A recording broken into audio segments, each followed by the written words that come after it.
Premiere league का दूसरा week start हो चुका है, जिसमें स्पर्स वर्सेस सिटी मैच हुआ है अभी। और इस वक्त जब मैं बात कर रहा हूँ, जब ये मैं वीडियो बना रहा हूँ, रिकॉर्ड कर रहा हूँ, तो आर्सेनल वर्सेस लीड्स यूनाइटेड का भी मैच चल रहा है, जिसमें आर्सेनल ने अभी 4 गोल्स स्कोर कर दिए हैं। मैंने फर्स्ट हाफ देखा, सेकंड हाफ भी थोड़ा सा देखा। उसमें भाई जो आर्सेनल की टीम खेल रही है वो बहुत ही ज़्यादा स्कैरी होने वाली है इस सीज़न। और वो एक पोटेंशियल लीग विनर है इस टाइम पे, अगर आप बात करें तो वो आर्सेनल मेरी नज़र में तो फेवरेट है भाई। बहुत अच्छा खेल रहे हैं वो, उनकी टीम एक हिसाब से बहुत ही ज़्यादा परफेक्ट है। हर जगह पे उनके पास अच्छे प्लेयर्स हैं और उनकी अच्छी रिप्लेसमेंट भी है।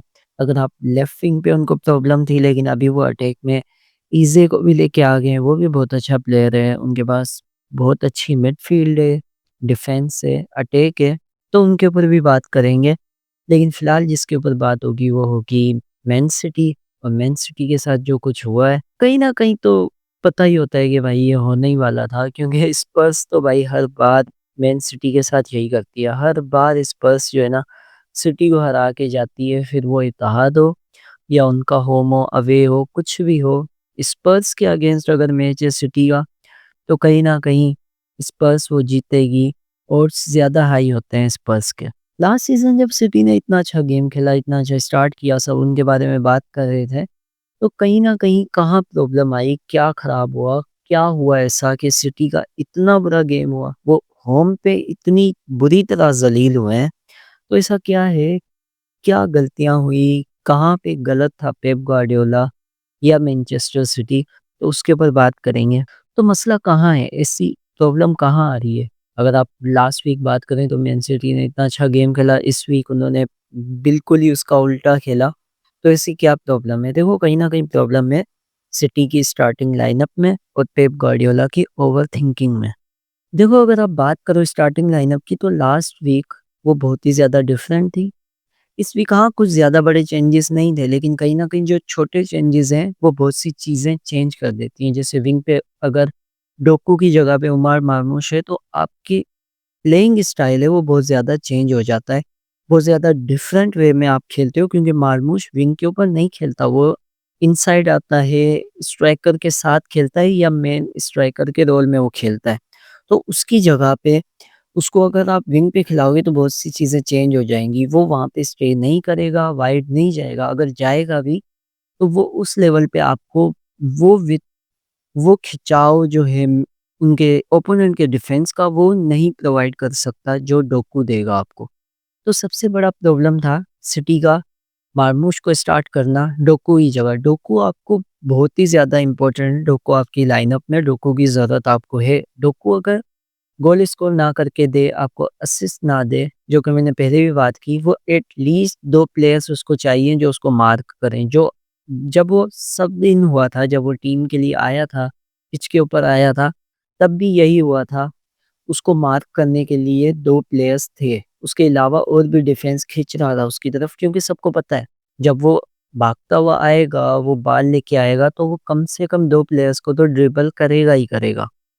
उसके बाद रायन चरकी की भी अगर आप उसके मैच की बात करें तो इतना ख़ास नहीं था। वो बहुत ही ज़्यादा बॉल अपने पास रख रहा था, हाँ, डीप आ रहा था, वहाँ से बिल्डअप करने की कोशिश कर रहा था, लेकिन कहीं न कहीं कुछ चीज़ें ख़राब हैं, जो उसको ठीक करनी पड़ेंगी। हाँ, पेप गार्डियोला उस सब का हल निकाल लेगा, जो उससे उम्मीद है वो कर लेगा सब कुछ। निको गोंज़ालेज़ का भी गेम अच्छा था, अगर आप बात करें उसकी बॉल प्लेइंग की, उसका पोज़ीशन होल्ड करने की, कहीं न कहीं चीज़ें थोड़ी-सी ख़राब थी, डिफेंसिवली वो बहुत अच्छा था। रोड्री की रिप्लेसमेंट अगर आप बोलें तो वो नहीं, वो उस लेवल पे तो नहीं पहुँच सकता। आप कहीं न कहीं आपके बीएम के रोल में वो खेल सकता है।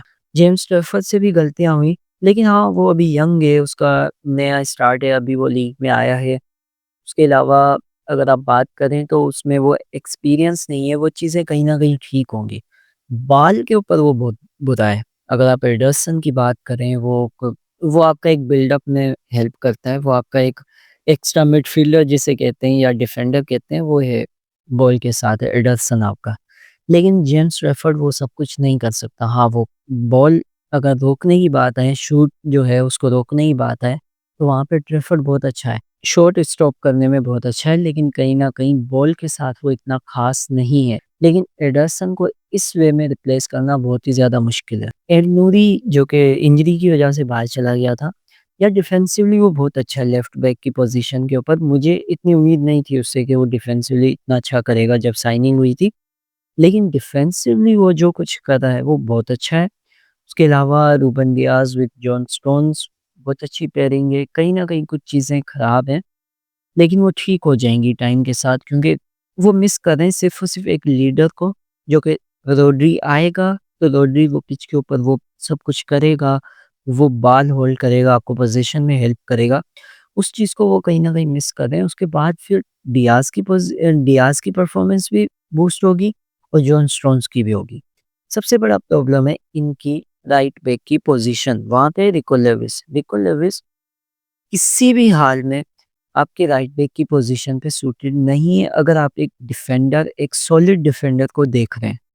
अगर आपको एक सॉलिड डिफेंडर की ज़रूरत है, जैसे आपके पास हमेशा से काइल वॉकर था, तो उसकी रिप्लेसमेंट निको लुइस तो कभी भी नहीं है। वो इन्वर्ट करेगा, वो मिडफील्ड में आएगा, डिफेंसिवली मतलब जो डीप लाइन वाला एरिया है वहाँ पे वो आएगा एज़ मिडफील्डर। तो वो अच्छा करेगा, वो इनसाइड रन्स वगैरह में है, लेकिन डिफेंसिवली वो सब नहीं कर सकता जो आपके पास काइल वॉकर करता था, जिसकी आपको ज़रूरत है। लास्ट सीज़न सिटी को बहुत ज़्यादा प्रॉब्लम थी डिफेंस में, तो यहाँ पे अगर खुसनव खेलता है या स्टोन्स आ जाता है और सेंटर में अभी ग्वार्डियोल भी नहीं आया, अगर ग्वार्डियोल फिट होके आ जाता है तो वो लाज़मी स्टार्ट करेगा। क्योंकि लास्ट सीज़न वो ना ही बेस्ट डिफेंडर था, बल्कि वो बेस्ट प्लेयर भी था एट मैन सिटी।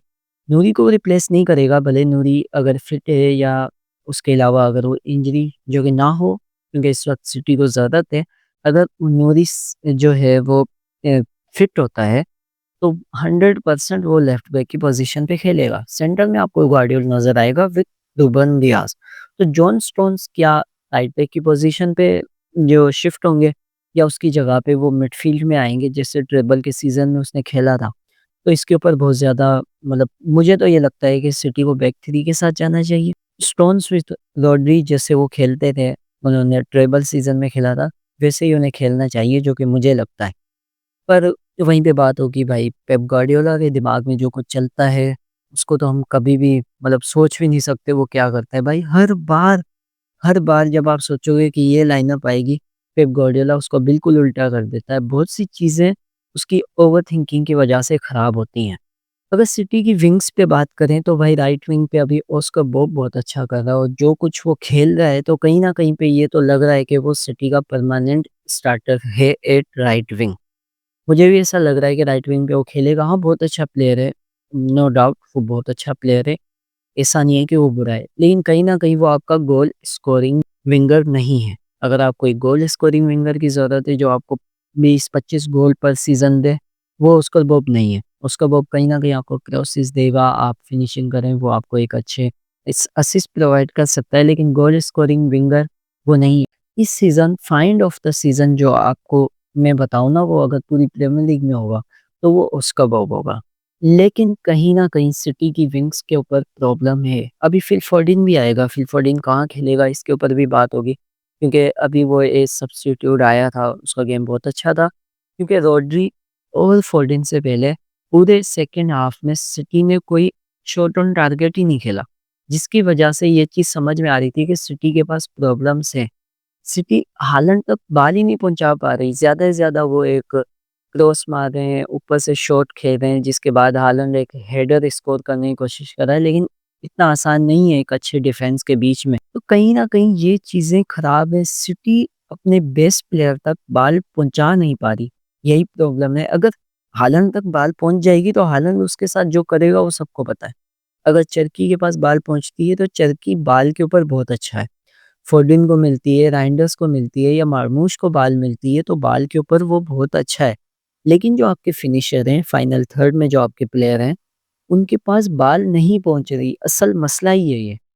तो सिटी के पास लास्ट सीज़न भी ये प्रॉब्लम थी, सिटी के साथ अब भी यही हो रहा है, जिसके ऊपर पेप गार्डियोला को देखना चाहिए। क्योंकि सिर्फ पोज़ीशन रख के आप बॉल इधर से उधर करो, ये चीज़ नहीं चलने वाली। फुटबॉल के अंदर अब ये चीज़ नहीं चलेगी।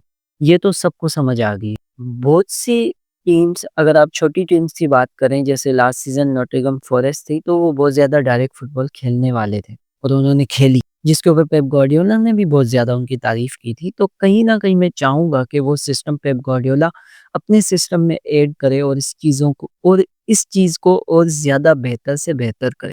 चलें, तो सिटी के साथ प्रॉब्लम्स हैं, बहुत ज़्यादा हैं, लेकिन इसका हल क्या है? तो हल के ऊपर बात करेंगे तो इसका जो सॉल्यूशन है, मुझे लगता है कि सिटी को अपनी स्टार्टिंग लाइनअप के ऊपर थोड़ा-सा देखना चाहिए। अगर आप विंगर्स के साथ जाएँगे, बहुत अच्छा है, आपको विंगर्स की तो ज़रूरत है, पेप के सिस्टम में विंगर्स की ज़रूरत तो है। लेकिन आप बैक थ्री के साथ जाएँ। आप अब्दुल खुशनव को खिलाएँ या एड नूरी को खिलाएँ। इनमें से एक को खिलाएँ, रूबन डियाज़ विद जोस्को गार्डियोल, ठीक है?